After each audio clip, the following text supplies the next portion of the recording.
अस्सलाम वालेकुम स्टूडेंट्स। आज जो हमने टॉपिक पढ़ना है वो 10th चैप्टर का लास्ट टॉपिक है, वो है मैकेनिज़्म ऑफ एटीपी सिंथेसिस। तो एटीपी को सिंथेसाइज करने के लिए जो केमिकल रिएक्शन इन्वॉल्व है वो आपको पता है कि एडीपी इनऑर्गेनिक फॉस्फेट के साथ कंबाइन करके एटीपी बनाता है।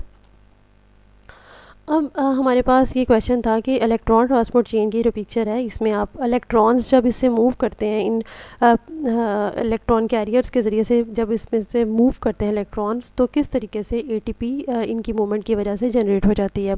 तो इस चीज़ को एक्सप्लेन करने के लिए बहुत सारे अल्टरनेट हाइपोथेसिस प्रपोज किए गए, लेकिन जो सबसे ज़्यादा प्रिवेलिंग हाइपोथेसिस था that was chemiosmotic theory. Chemiosmotic model लिखा हुआ है यहाँ पर। केमी ऑस्मोटिक हाइपोथेसिस भी कहते हैं इसको, थ्योरी भी कहते हैं। तो केमी ऑस्मोटिक हाइपोथेसिस जो था ये प्रपोज किया था पीटर मिचेल ने। पीटर मिचेल ने ये प्रपोज किया था और 1961 में इन्होंने प्रपोज किया था। ये वॉज अ ब्रिटिश बायोकेमिस्ट और मिचेल को इसके लिए नोबेल प्राइज़ मिला था 1978 में। ठीक है, अब इन्होंने कहा है पीटर मिचेल के मुताबिक केमी ऑस्मोटिक हाइपोथेसिस एक्सप्लेन करता है कि जब इलेक्ट्रॉन्स इन इलेक्ट्रॉन कैरियर्स के अंदर से गुजर के जाते हैं तो वो एनर्जी को रिलीज़ करते हैं जो कि इन इलेक्ट्रॉन कैरियर्स में रिलीज़ हो जाती है, जिसकी वजह से एनर्जाइज हो जाते हैं और प्रोटॉन्स को बाहर की तरफ पम्प कर देते हैं, प्रोटॉन्स को मेम्ब्रेन के क्रॉस पम्प कर देते हैं।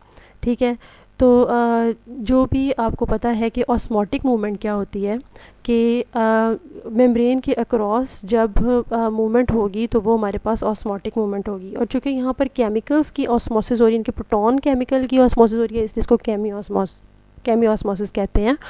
ठीक है, अब देखें हमारे पास ये जब एनर्जाइज हो गया तो इसने प्रोटॉन्स को बाहर की तरफ पंप कर दिया। ठीक है ना, अब प्रोटॉन्स की कंसंट्रेशन चूँकि बाहर प्रोटॉन पंप हुए हैं, लिहाजा यहाँ पे प्रोटॉन की कंसंट्रेशन ज़्यादा हो जाएगी और अंदर प्रोटॉन्स की कंसंट्रेशन कम हो जाएगी।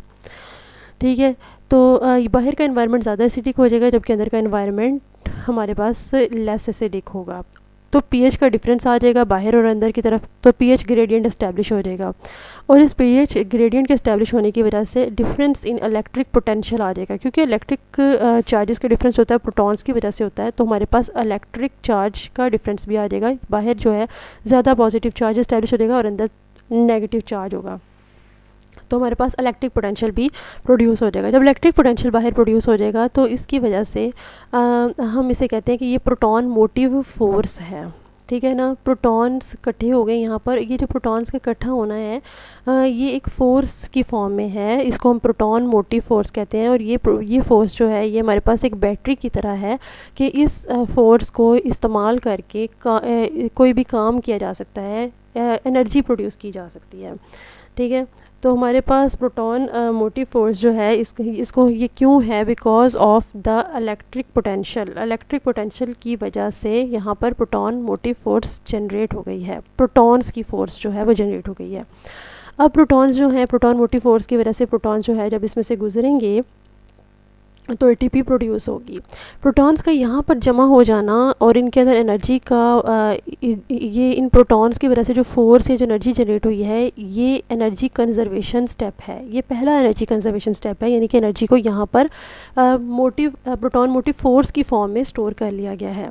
उसके बाद जब प्रोटॉन्स यहाँ से गुजरेंगे तो फिर जो ही दोबारा से री एंटर होंगे अंदर वाली साइड पर, क्योंकि वो यहाँ से ही गुजर गए, यहाँ से ही मूव किए थे, अब दोबारा से जब री एंटर होंगे तो अब दोबारा से एनर्जी प्रोड्यूस हो जाएगी। यहाँ पर एडीपी, ये वाला रिएक्शन होगा, एडीपी और इनऑर्गेनिक फॉस्फेट आप इसमें कंबाइन करेंगे और एटीपी बन जाएगी। तो ये हमारे पास सेकंड एनर्जी कंजर्वेशन स्टेप है। यहाँ पर इन्होंने यही बताया है कि केमी ऑस्मोटिक को एक्सप्लेन किया है। केमी ऑस्मोटिक का क्या मतलब है आपको मैंने बता दिया है। प्रोटॉन मोटिव फोर्स क्या होती है, यहाँ पर इन्होंने तो इसको एक्सप्लेन किया है कि transfer of protons through a proton pump generate electrochemical gradient of proton called proton motive force. यानी कि इन्होंने इस कैरियर को कहा है कि ये एक प्रोटॉन पंप है और इसके ज़रिए से प्रोटॉन जब बाहर की तरफ गए हैं तो यहाँ पर इलेक्ट्रोकेमिकल ग्रेडियंट बन गया है और ये इलेक्ट्रोकेमिकल ग्रेडियंट ने एक फ़ोर्स जनरेट कर दिया है जो कि प्रोटॉन्स की वजह से फोर्स है, लिहाजा इसको प्रोटॉन मोटिव फोर्स कह रहे हैं।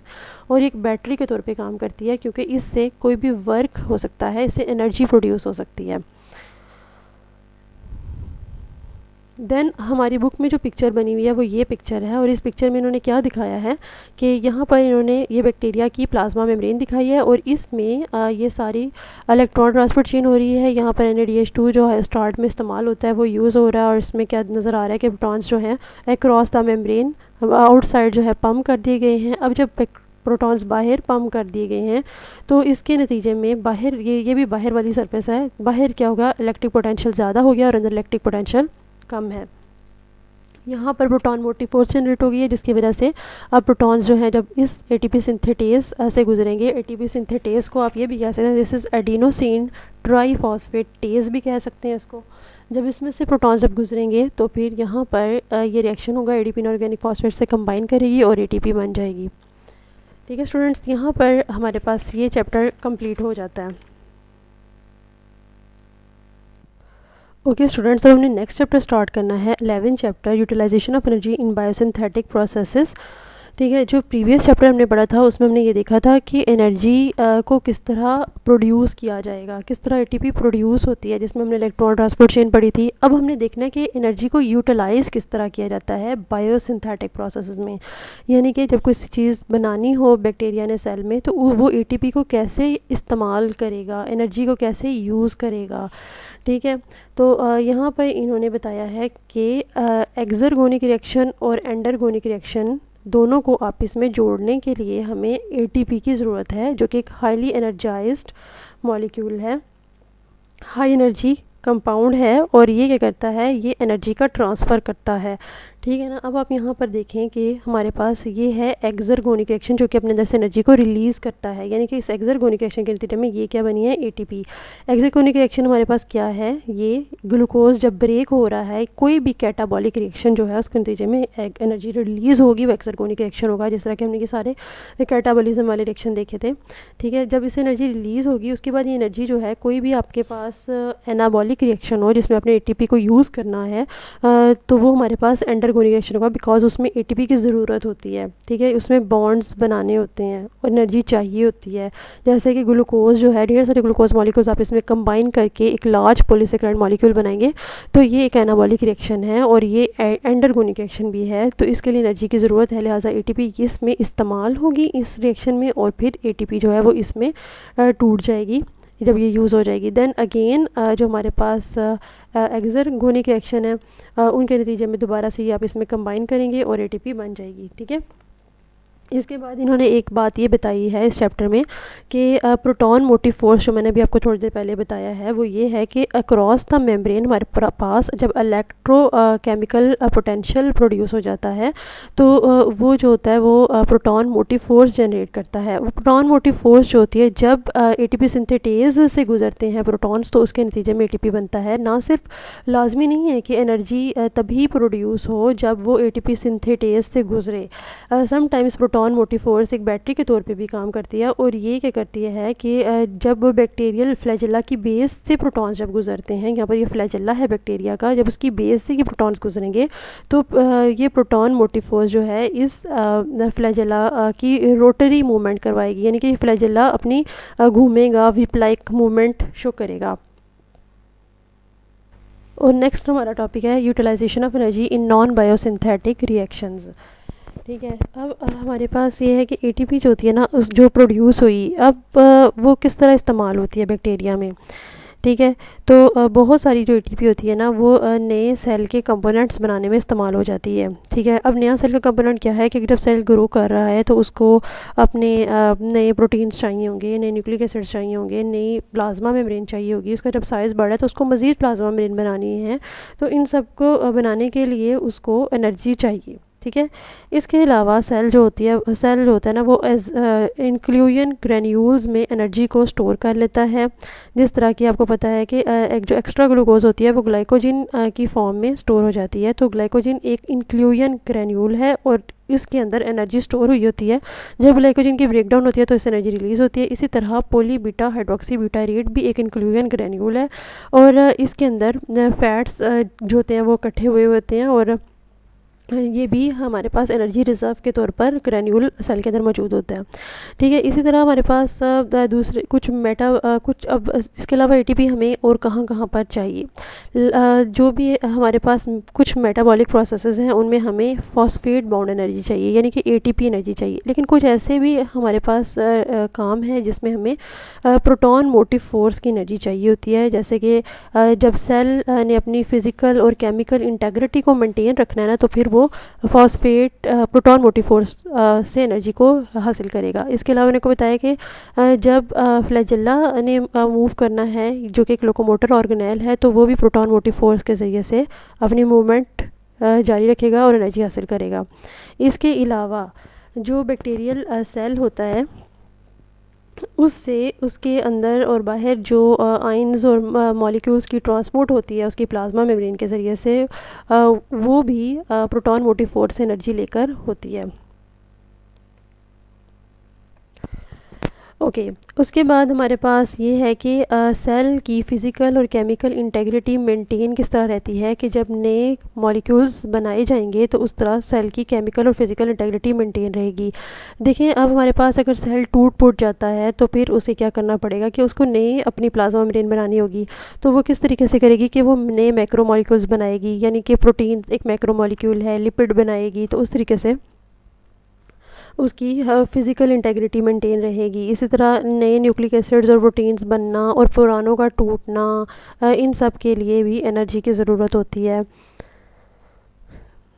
ठीक है, उसके अलावा अगर हमारे पास बैक्टीरिया में जितनी ज़्यादा एटीपी इस्तेमाल हो रही है उतनी ही उसकी एटीपी की रिक्वायरमेंट ज़्यादा होगी। ठीक है ना, जितना ज़्यादा एटीपी का इस्तेमाल हो रहा है उसके अंदर एनर्जी ख़त्म हो रही है, उतनी ही ज़्यादा उसको फिर और एनर्जी चाहिए होगी अपने इन्वायरमेंट से। ओके स्टूडेंट्स, नेक्स्ट जो हमने पढ़ना है दैट इज़ बैक्टीरियल मोटिलिटी।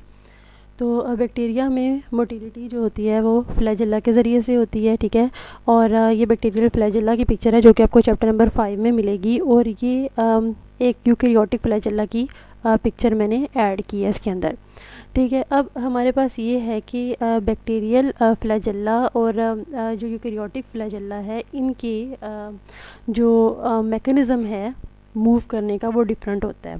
ठीक है, तो जो हमारे पास यूकैरियोटिक फ्लैजेला होता है ना, उसमें ये एबिलिटी होती है कि वो एटीपी को यूज़ करके अपनी मैकेनिकल मूवमेंट ऑफ फ्लैजेला करा सकता है। ठीक है, यानी कि एटीपी जो कि केमिकल है उससे मैकेनिकली अपने फ्लैजेला को मूव करा सकता है।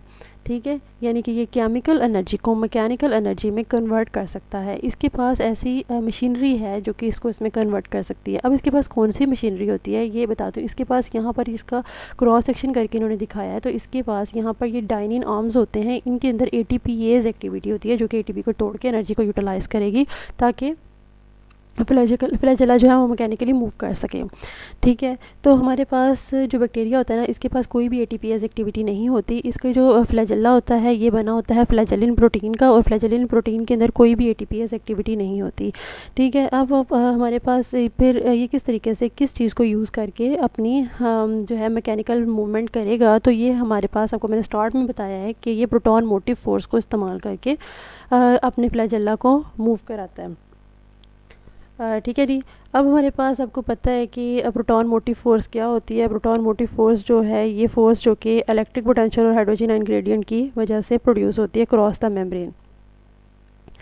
अब हमारे पास प्रोटॉन मोटिव फोर्स के ज़रिए से किस तरीके से ये पूरा फ्लैजेला मूव करता है, इसका एग्जैक्ट मैकेनिज़्म क्या है ये अभी तक हमें नहीं पता चला, लेकिन थोड़ा सा हम इसको एक्सप्लेन कर सकते हैं कि हमारे पास ये जो फ्लैजेला है इसके अंदर आपको इसका अंदर वाला सारा पोर्शन नज़र आ रहा है। इसके अंदर यहाँ पर हमारे पास बेसल बॉडी है, ये बेसल बॉडी है इसकी। ठीक है, इस बेसल बॉडी में 2 रिंग्स हैं, एक एस रिंग है और एक एम रिंग है। ठीक है, जो हमारे पास एम रिंग है ना, इसके साथ ये जो सारी जो है हमारे पास रॉड जो है, ये सारी मेन रॉड जो है वो इस एम रिंग के साथ सबसे बेस पे जाके अटैच हुई हुई है।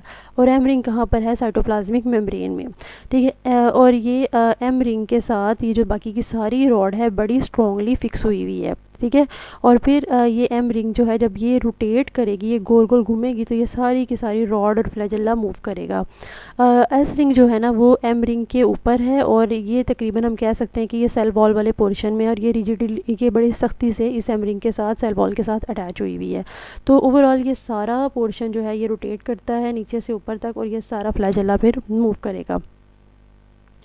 ठीक है। अब हमारे पास जो है इसमें किस तरीके से होता है कि बाहर बैक्टीरिया के बाहर जो प्रोटॉन्स की कंसंट्रेशन ज़्यादा होगी, वो प्रोटॉन जो है इसके अंदर मूव करेंगे। इसके अंदर से जब मूव करेंगे तो इसकी बेसल बॉडी से गुजरेंगे, तो फिर पता नहीं कौन से मॉलिक्यूलर इवेंट्स होते हैं जो कि अभी तक एक्सप्लेन नहीं किए जा चुके कर सके, उनके ज़रिए से हमारे पास ये सारी इसका फ्लैजेला मूव करता है। और फ्लैजेला के मूवमेंट को हम कहते हैं इसकी रोटरी मोटर। ठीक है, इसको हम इसकी रोटरी मोटर कहते हैं। रोटरी मोटर का मतलब है कि रोटेशन ऑफ फ्लैजेलम। ठीक है, तो जो इसकी रोटरी मोटर मूव करेगी प्रोटॉन मोटिव फोर्स के ज़रिए से मूव करेगी। लेकिन ये 100% क्लियर है कि एटीपी के ज़रिए से ये फ्लैजेला की मूवमेंट नहीं होती, और ये मूवमेंट सिर्फ और सिर्फ प्रोटॉन मोटिव फोर्स के ज़रिए से होती है। ठीक है स्टूडेंट्स, आज हमने इतना ही पढ़ना था। ओके, अल्लाह हाफ़िज़।